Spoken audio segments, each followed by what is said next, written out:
Please come sir.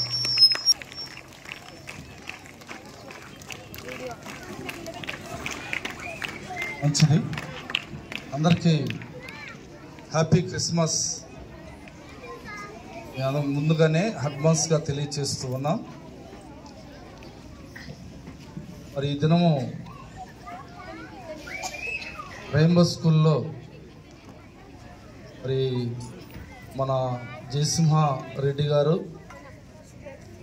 పిలుపు ఆహ్వానం మేరకు మరి మీ యొద్దకు రావటం నేను ఎంతో సంతోషిస్తూ ఉన్నాను. చాలా సంతోషకరమైనటువంటి ఈ దినమున మరి రెయిన్బో స్కూల్లో చక్కని ఏర్పాట్లు జరగటం మేము ఎంతో సంతోషిస్తున్నాం. అందరం కూడా సంతోషిస్తూ ఉన్నాం. చాలా సంతోషం. మరి ప్రేమతో నన్ను ఆహ్వానించినటువంటి జయసింహారెడ్డి గారికి హృదయపూర్వకమైన వందనాలు తెలియజేస్తూ ఉన్నాం. అలాగే టీచర్స్ అందరికి కూడా హృదయపూర్వకమైన వందనాలు తెలియజేస్తూ ఉన్నాం. మంచిది.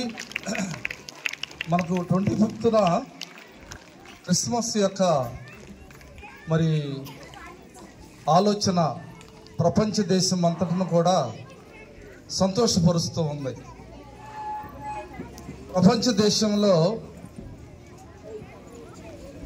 క్రిస్మస్ అనేటువంటి ఆ యొక్క బర్త్డే యేసుక్రీస్తు ప్రభు లోకరక్షకుడుగా జన్మించటం, లోకరక్షకుడుగా ఈ లోకంలో ఆయన ఒక కన్య గర్భము ద్వారా ఈ లోకంలో జన్మించటం ప్రజలందరకు ఒక గొప్ప సంతోషకరమైనటువంటి శుభవర్తమానం. క్రిస్టియన్ యొక్క మరి ఉద్దేశ్యం మాస్ అంటారు. మాస్ అంటే ఆరాధన, క్రైస్ట్ అంటే పూజ. క్రిస్టియన్ పూజ అనేది యేసుక్రీస్తు ప్రభువుని పూజించటం అనే విషయాన్ని మనము గమనిస్తూ ఉన్నాం. యేసుక్రీస్తు ప్రభు లోకరక్షకుడుగా 2024 సంవత్సరాల క్రితం ఆయన ఈ లోకంలో జన్మించాడు. ఆయన పేరు యేసు క్రీస్తు అని అన్నారు కదండి. యేసు అంటే అర్థం రక్షకుడు, క్రీస్తు అంటే అర్థం అభిషక్తుడు, అభిషేకించబడిన వాడు. యేసుక్రీస్తు ప్రభు ఈ లోకానికి రావటానికి ఆయన అభిషేకించబడిన వాడు. క్రీస్తు అంటే మనము గమనిస్తూ ఉన్నాం, రక్షకుడు అని అన్నాడు. ఎవరిని రక్షిస్తాడు అంటే తన ప్రజలను వారి పాపముల నుండి ఆయన రక్షించును అని అన్నాడు. యేసు అంటే అర్థం రక్షకుడు. రక్షకుడు అంటే ఎవరికి రక్షకుడు? తన ప్రజలను వారి పాపముల నుండి రక్షించేవాడు రక్షకుడు అని మనం చూస్తున్నాం. క్రీస్తు అంటే అర్థం చూసాం అభిషక్తుడు, అభిషేకించబడిన వాడు అని మనము చూస్తూ ఉన్నాం. అయితే విషయాన్ని గమనించినట్లయితే యేసుక్రీస్తు ప్రభు ఆయన 2024 సంవత్సరాల క్రితం ఆయన ఈ భూమి మీద జన్మించినటువంటి విషయం ముందుగానే సారగారు వాళ్ళు చక్కని అలంకరణ చేసేసారు. బెత్లెహేములో పశువుల పాకలో యేసు ప్రభు పుట్టడం, మీకు కూడా ఇక్కడ ఒక పాక ఉంది, చక్కగా అమర్చేశారు. సారగారు ముందుగానే చక్కని ప్లాన్, బైబిల్ చదివి ఉంటాడేమో సారగారు. మంచి సార్ వాళ్ళందరూ కలిసి మరి చక్కని ఏర్పాట్లు చేశారు. స్టార్ అంటే ఆకాశంలో నక్షత్రాలు, అన్ని నక్షత్రాలు ఉన్నాయి. ప్రాముఖ్యమైనటువంటి నక్షత్రం అది మనిషి నడిచినట్టుగా నడుస్తాడు. ఆ నక్షత్రానికి దూతలని కూడా పేరు ఉంది బైబిల్లో. మీరందరూ కూడా చిన్నపిల్లలు చూడు ఎట్లా ఉన్నారు, రెక్కల్లాగా రెక్కలు వేసేసుకుని ఉన్నారు. అలాగే ఆకాశంలో నక్షత్రాలకి రెక్కలు ఉన్నాయి, అవి దూతలు అని రాయబడి ఉంది. అయితే ఆకాశంలో నక్షత్రము వారిని తూర్పు దేశపు జ్ఞానులను నడిపిస్తూ ఉంది. తూర్పు దేశపు జ్ఞానులు అంటే పారసీక దేశపు రాజ్యంలో జ్ఞానులు. వాళ్ళు ఆకాశాన్ని వాళ్ళు జ్ఞానులంటే పరిశోధకులు, ఖగోళ శాస్త్రికులు. వాళ్ళు ఆ ఖగోళ శాస్త్రికులు వాళ్ళు ఏం చేసేవాళ్ళు అంటే వాళ్ళు అన్నిటినీ పరిశోధన చేసేవాళ్ళు. ఆకాశ వాతావరణాలను, ఆకాశంలో జరిగేటువంటి విధానాలను అన్నీ కూడా జ్యోతిష్కులు అంటారు కూడా వాళ్ళని. ఇంకో మాట అంటే జ్యోతిష్కులు. జ్యోతిష్కులు అంటే మామూలుగా వీళ్ళు కాదు. జ్యోతిష్కులు అంటే ఆకాశ వైశాల్యములను అన్నిటినీ గమనించి వాటి వాతావరణాలను కూడా గమనించి మనకు తెలియచేసేటువంటి వాళ్ళు అనేది మనం గమనిస్తున్నాం. యేసుక్రీస్తు ప్రభు ఆయన ఈ లోకంలో జన్మించటానికి ఆయన ప్రణాళిక అంతా చాలా సిద్ధపాటు ఉంది. ఆయన జన్మించిన విధానము ఎవరు తెలియజేశారంటే ఆకాశంలో స్టార్, నక్షత్రం. ఆ నక్షత్రం యేసుక్రీస్తు ప్రభుని తూర్పు దేశపు జ్ఞానులను ఎక్కడికి నడిపిందంటే ఇస్రాయేలు దేశం. ఇస్రాయేలు దేశం అంటే మన చుట్టూ దేశాలకు నడిబొడ్డు అని అంటారు.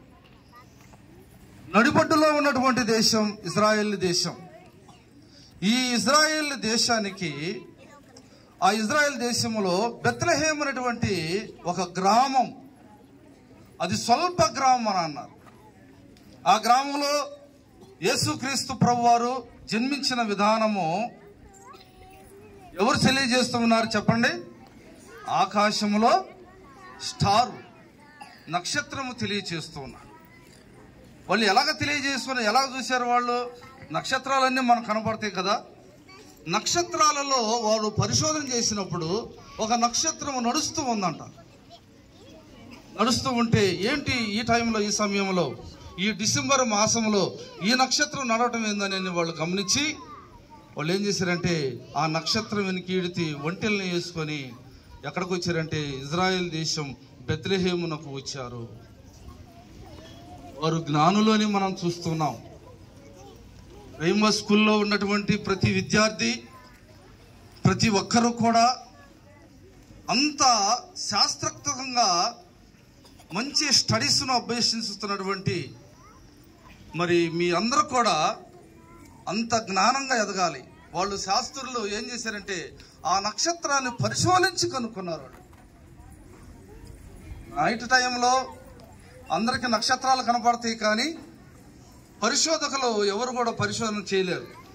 ఆ నక్షత్రం రావటము ఆ తూర్పు దేశపు జ్ఞానులు మాత్రమే చూశారు, పరిశోధించారు, ఆ నక్షత్రాల కలయికను చూశారు. అప్పుడు యేసుక్రీస్తు ప్రభు ఎక్కడ పుట్టాడో అక్కడికి ఖచ్చితంగా ఆ నక్షత్రం తీసుకుని వచ్చి వాళ్ళని, ఆ యేసు ప్రభువుని ఆ పశువుల తొట్టిలో పనుకొని ఉండటం తూర్పు దేశపు జ్ఞానులకి ఎవరికి తెలియజేశారంటే నక్షత్రము తెలియజేశారు.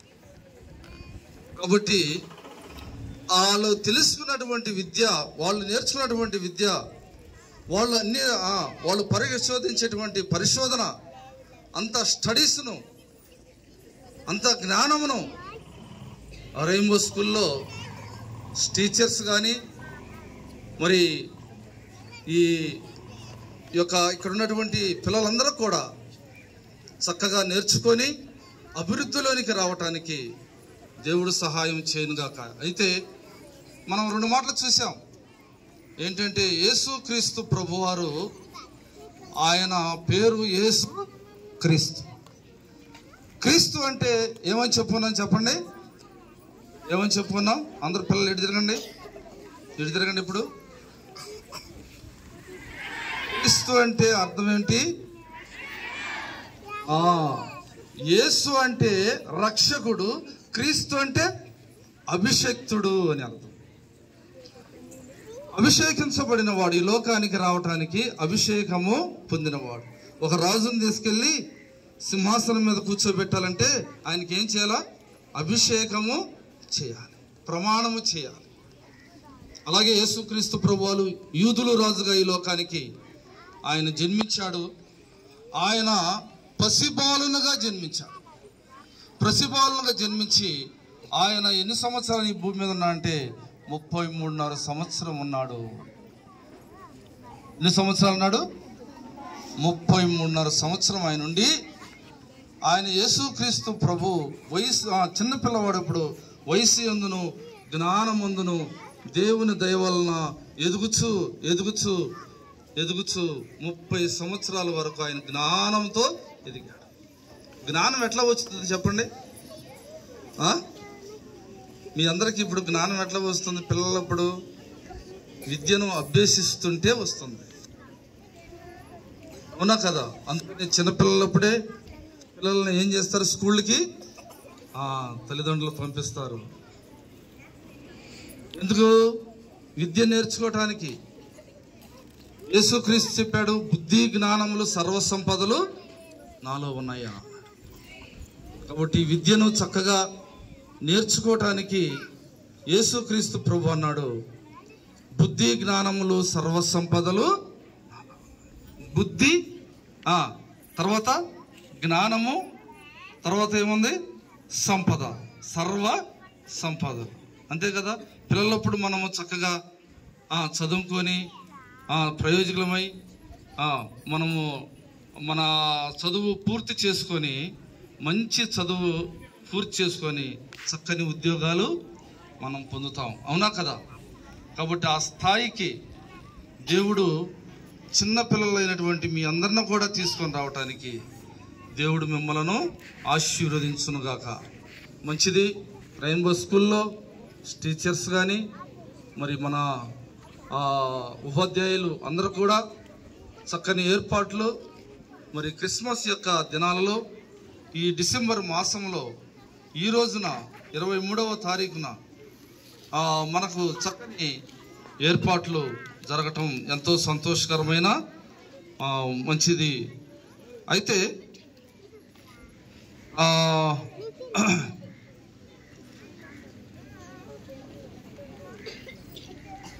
యేసుక్రీస్తు ప్రభువారు ఆయన పుట్టినటువంటి విధానము మనం గమనించాం కదా.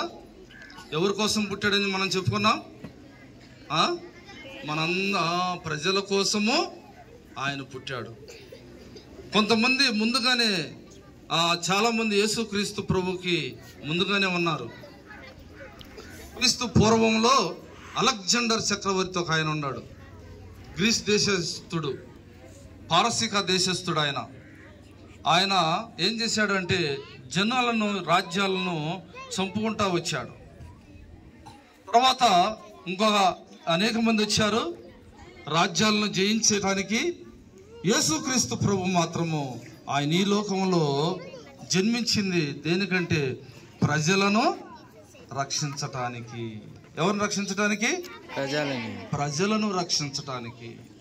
కాబట్టి ఆ రక్షకుడు అనేకులను రక్షించటానికి ఈ లోకంలో జన్మించాడు. కాబట్టి దీన్ని ఏమంటారంటే క్రిస్మస్ అని అందరూ కూడా. మాస్ అంటే అర్థం ఏంటి?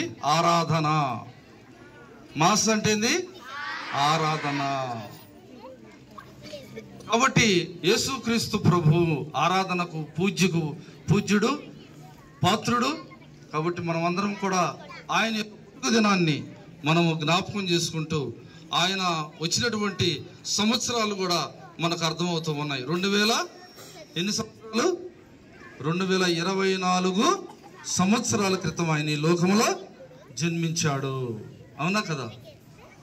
ప్రతి సంవత్సరము డిసెంబర్ మాసంలో మనం ఏం చేస్తున్నాం చెప్పండి? ఏం చేస్తున్నాం? క్రిస్మస్. డిసెంబర్ మాసం రాగానే మనకేం గుర్తుకొస్తుంది? క్రిస్మస్ గుర్తుకొస్తుంది కదా. మీరందరూ క్రిస్మస్ తాతయ్య డాడ ఉన్నాడు అక్కడ, అడుగు ఎక్కడ ఉన్న తలకాయ ఉంచు. రైట్, మంచిది. క్రిస్మస్ డ్రెస్ బాగుంది.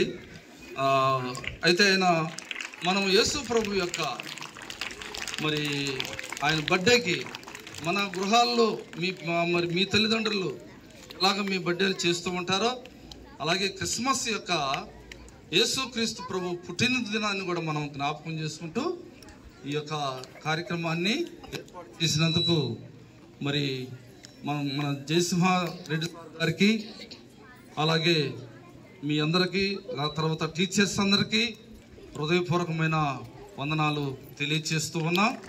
Happy Christmas, happy happy Christmas. మీ అందరికీ ఒక చిన్న పల్లవి సాంగ్స్ నేర్పుతాను, చూడండి. అందరూ పాడాలి. Happy happy Christmas, merry merry Christmas, నా యేసురాజు నాకై పుట్టిన రోజు. క్రిస్మస్ పండుగ గుండె నిండుగా. క్రిస్మస్ పండుగ గుండె నిండుగా. అందరు చెప్పలే. Happy happy Christmas. అందరు చెప్పాలి. Merry merry Christmas, happy happy Christmas, merry merry Christmas, నా యేసురాజు నాకై పుట్టిన రోజు. క్రిస్మస్ పండుగ గుండె నిండుగా. Happy happy Christmas, merry merry Christmas, happy happy Christmas, merry merry Christmas. Right. అందరికీ క్రిస్మస్ యొక్క మరి ప్రత్యేకమైనటువంటి మీ అందరికీ అడ్వాన్స్గా హ్యాపీ క్రిస్మస్ తెలియజేస్తున్నాం. క్రిస్మస్ అంటే మనము క్రైస్ట్, ఆయన యేసుక్రీస్తు ప్రభు మాస్, ఆయన పూజనీయుడు, ఆయన పూజింపబడ్డాడు. వారు తూర్పు దేశపు జ్ఞానులు వచ్చి వారు పెట్టెలు నిప్పి దాంట్లో బంగారము గోళము కానుకలను ప్రభుకి సమర్పించారు. మళ్ళీ తిరిగి వాళ్ళు ఏం చేశారంటే వాళ్ళ దేశానికి వెళ్ళిపోయారు. కాబట్టి యేసు ప్రభు పూజనీయుడు, పూజకు అర్హుడు. కాబట్టి యేసుక్రీస్తు అంటే మనం చెప్పమన్నా. యేసు అంటే ఏంది చెప్పండి అందరూ. అమ్మా ఇటు చెప్పండి పిల్లలు. యేసు అంటే రక్షకుడు, క్రీస్తు అంటే అభిషేక్తుడు, అభిషేకించబడిన వాడు యేసు ప్రభు. యేసు ప్రభు రక్షకుడు అనే మాటకి తన ప్రజలను వారి పాపముల నుండి ఆయనే రక్షించును. మనల్ని రక్షించడానికి యేసుక్రీస్తు ప్రభువుగా ఈ లోకంలో జన్మించాడు. కాబట్టి ఆయన యొక్క బర్త్డేను మనం అందరము సెలబ్రేషన్ చేసుకుంటున్నాం. అందరికీ హ్యాపీ క్రిస్మస్. సార్ గారు వచ్చి మరి కార్యక్రమాన్ని